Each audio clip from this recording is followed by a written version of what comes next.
Syria, Sham, a land who was ruled until very recently under oppression and tyranny for over 6 decades. Kind of feels weird to be on top of such a thing. الساعة الآن 6:18 تماما بتوقيت دمشق سوريا من دون بشار الأسد. سوريا حرة، سوريا هيك بحبك. الحمد لله بعد القصف وهذا والصبر حررنا سوريا بفضل الله بفضل المجاهدين. This is Syria, home to numerous ancient civilizations. In this video we'll explore cities we've heard of from people we've met, places that were out of reach for many of us. We are about to enter Syria, and right behind me you can see a sign of Welcome to Syria with the new flag. Before there used to be a photo of the tyrant of Bashar al-Assad, and right now get ready because we are about to discover a new Syria. When you enter Syria from Lebanon, you see a lot of checkpoints that are no longer functionable. Those used to be checkpoints from the old regime. Now who knows what they will do with it. They will be using them. أهلا وسهلا أهلا بكم في سوريا. نحن الآن متجهين إلى ساحة الأمويين. We are on our way to Damascus, the heart of the Umayyads, the oldest inhabited capital of the world. في دمشق يواصل فعل المضارع أشغاله الأموية. Our day begins with some Syrian-style breakfast.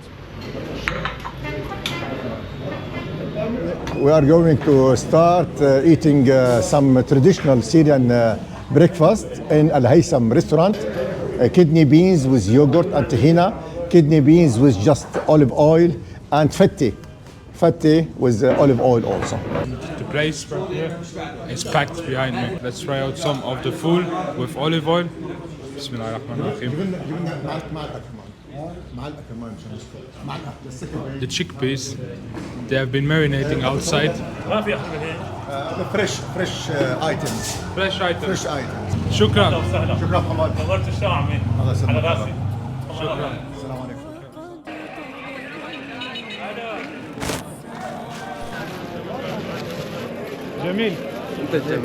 In the heart of the old city lies one of the oldest mosques in the world, the Umayyad Mosque. One of the most known places of Islam. A place which is in the center of Damascus. One of the oldest inhabited capitals of the world. And as you can see, the sun just came out and Syria is free. When Prophet Muhammad ﷺ was asked why this land is so blessed, his answer was that the angels enveloped their wings around Sham. Building behind me used to be the place where they were stocking the treasures. Everything which had a high value was kept right behind me during the Umayyad time.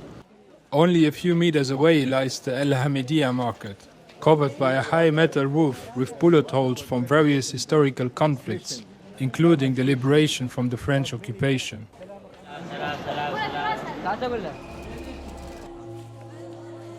This is one of the newest markets, considering that this dates from the Ottoman Empire.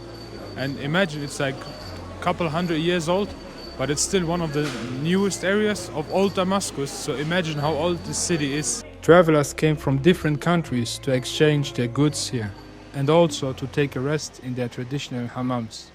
Divided into 3 sections: frigidarium, tibidarium in between, and calidarium, very hot, steamy.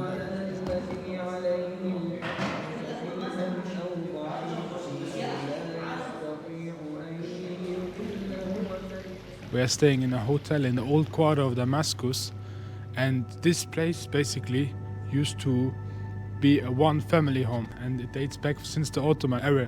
So here inside you had the inner court. That's where there were the gatherings, the whole family came together. Places which used to be forbidden become now accessible to visit for everyone. And from here you have a beautiful view over the city. Behind me you can see the new presidential palace where the current president is located at.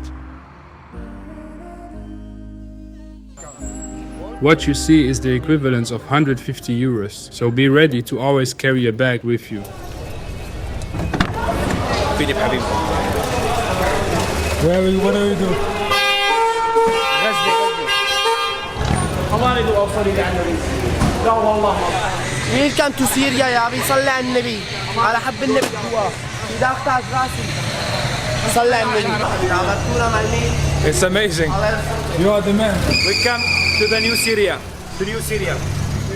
For the final meal in the capital, we decided to try out sheep organs at a family restaurant. Here, for example, we got sheep intestines and it's filled with rice. Bismillah. About 30 kilometers north of Damascus lies a town called Maaloula, unique in its own way. We're here at the entry gate of Maaloula, and behind me you can see written on the pillars the names of the ones that were trustworthy to the old regime of Assad.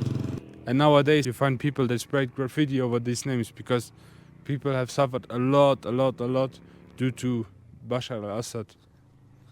And here we got the names of some Hezbollah members. In fact, Hezbollah was also helping the Assad regime quite a lot. They participated in a lot of crimes that he did.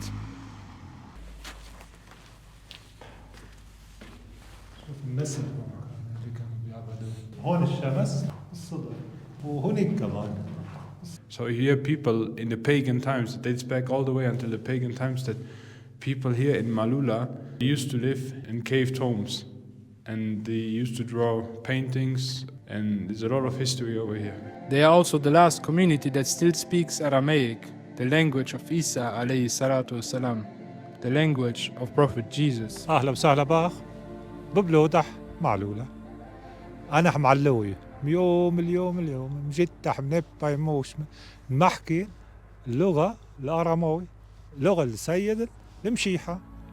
This beautiful town also suffered from the destruction that swept through the region. This place, which is today completely under rubble, used to be a 5-star hotel called Safir Hotel, overlooking Maaloula. Unfortunately, in 2013, the resistance used this place here as a strategic location to fight the Assad regime. Not only here, but a lot of houses in this village got affected from the fightings. You can see some of the remainings of the hotel. I bet it used to be very beautiful before. You can see here reservations from 2011, and one single room used to be all the way up to $110. Syria used to be back then basically like prestige destination, as it hosted many travelers. Here in this room you still have some machines left. I mean, they're completely destroyed. Whatever it's washing machine or I don't know, something maybe to wash the bed sheets. Go a little bit further. Some electricity stuff of course completely gone. This used to be the kitchen in my opinion. Inshallah, there will be a new hotel that will be built here, and tourists from all over the world can come and discover Syria. You don't realize what one man and the people around him have caused until you'd go there. هل شفى صدرك بقتل أهل سوريا؟ هل شفى صدرك بتعذيب شباب سوريا؟ This will lead us to Homs, the birth city to the call to freedom.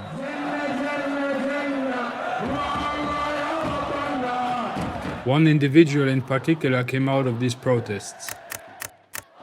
Abdel Basset al-Sarut, who used to be a goalkeeper before participating in the protest and in the fights against the regime until he passed away.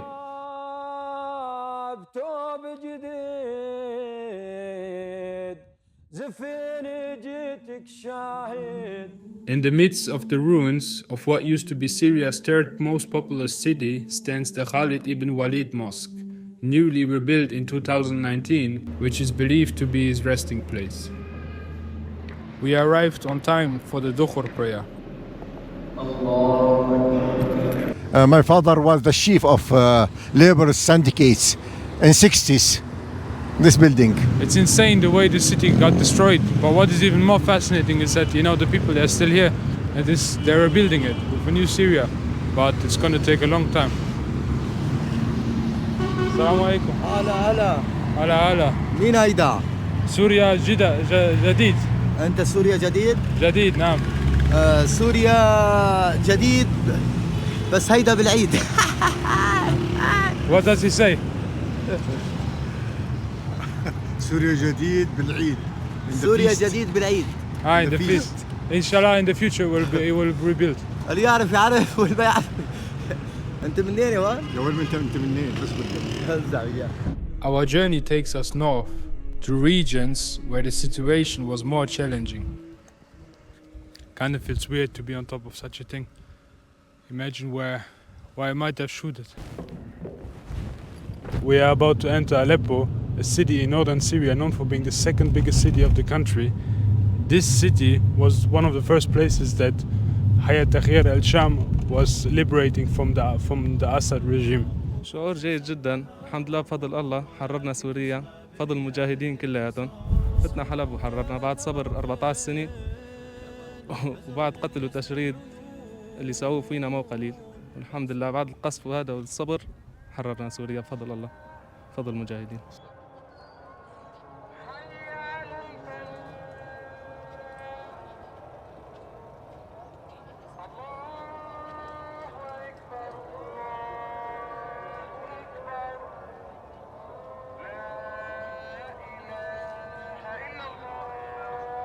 This used to be a well-known madrasa over here in the city center of Aleppo.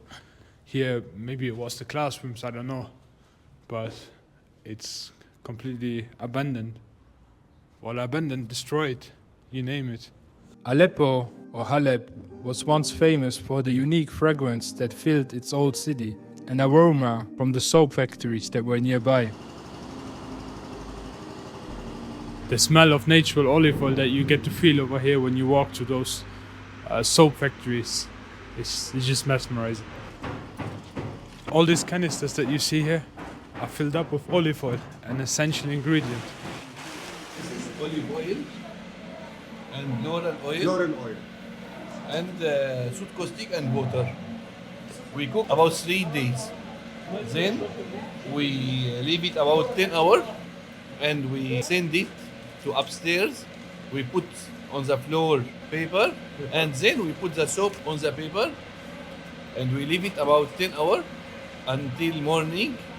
We need the cold for the weather because it goes strong, and in the morning we cut it with the knife and then we stamp each one. In summer when we become from outside yellow, all the pieces, we can sell it after 8 months. It looks like a delicious pistachio cream, but it smells like a very well perfumed soap. And this is how it ends up, shipped to the world. Syria, outside Syria. This right here is the Jebeli soap, Aleppo soap. It smells just beautiful. That's the shoes that they are wearing when they're cutting the soap. And this is the way they're cutting the soap. It's so vintage. So the little boy, he's on top of it in order to put some weight, and they have like 5 men behind who are pulling it. We actually randomly came here to see if it was open and we could see it, and we've even been invited to have a tea. The Syrian people, they're very hospitable. Due to its strategic location, the city was once a vital hub for trade, which helps explain Syria's rich diversity of ethnic groups today. نحن من عائلة النسيمي، صرنا هون ببلاد الشام من 150 سنة، وفي هون التكية النسيمي لعماد الدين النسيمي. أذربيجان في سوريا بتشتهر بكتير، يعني في الأكراد، في الأرمن، وفي الطوائف، كل جميع أنواع الطوائف. We're about to enter the Citadel of Aleppo. Look at the holes above me on the entry. If you stand here, they could have just thrown liquid from down here on the enemies that were about to enter the palace. So here back in the days inside of the Citadel used to be a village in its own. And basically when people they got attacked back then, they all came here to refuge. Hammams, schools, a palace. Here, for example, I'm in the inner court of what used to be a mosque, where you also had a madrasa, a wudu area, and the mosque itself. We have this place all for ourselves. There's literally no one else but us, which is here in the Citadel of Aleppo. South of Aleppo lies the Rab Valley, known for being Syria's fertile heartland. And on the other side of the snow-capped mountains lies a region that has not been in the spotlight lately. the Levantine coast.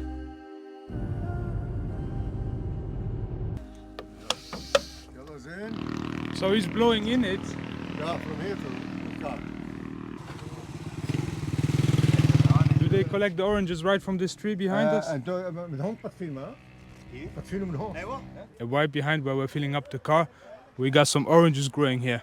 This area is famous for oranges, especially during the winter, so it's the right time to harvest them right now. It's just beautiful. Look around, it's full of oranges over here. For one moment you will think that you're in south of Spain, Andalusia, or maybe in Italy with these beautiful trees, you know. These are not things that Syria has been famous for in the last years. Here we got the orange over here. Wow. This is the best orange by far that I've ever eaten in my life, here in Syria. In these areas you also had palaces belonging to the fugitive president and his family, including his cousin. And this just shows what a luxurious life those guys had. It was his cousin, and he just had a palace right here in front of the sea. And all those other people, they were just being tortured, suffered. And alhamdulillah, Syria is free from this kind of a tyranny. Just look at it. Here we're walking on a platform where he had a view, like almost a 360 degrees view. I mean, look around. It's just mesmerizing. It's just beautiful, like what he had and what others didn't have, you know. I don't even know what the name of that guy was. I just know he was the cousin of that dictator, of that tyrant. But I mean, imagine how huge it was. Just this parking lot just reminds me of GTA. When you entered in some of those villas and all of a sudden you had like 3 stars on you, or even more. Well, there was a life that, I mean, without the 3 stars, that this cousin of that tyrant had. These lands that were used for their private luxurious life is now free. Free for everyone to come over and discover it.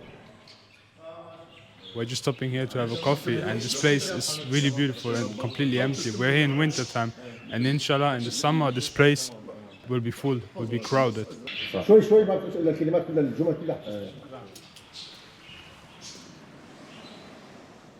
هلا السياح ما بيجوا لعنا الا يعني هلا بهالازمه من 2011 لهلا لحد الان.